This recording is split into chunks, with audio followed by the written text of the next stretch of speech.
we started talking about preparing for it, and then really there's prepare and then there's pre-prepare. Correct. And I think the first step in pre-preparing is making sure when your policy comes up for renewal, your agent and you are doing a realistic interpretation of what reconstruction costs are. Oh, that is absolutely an epidemic right now. It is. We are unfortunately running into so many homeowners that are underinsured. They just don't, and they're stunned, and they look at maybe even the home property values in the area, and they'll go by that. Yep.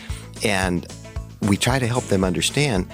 I understand that rebuild cost might cost more than buying a brand new house. Absolutely. But we're doing a lot more than just, the putting a new house on. You're redoing, taking down an existing house and then putting up a new house. And so it's hard for them to gather that. So it is really important to have a good conversation with your insurance company about what the costs are for ensuring you're properly insured.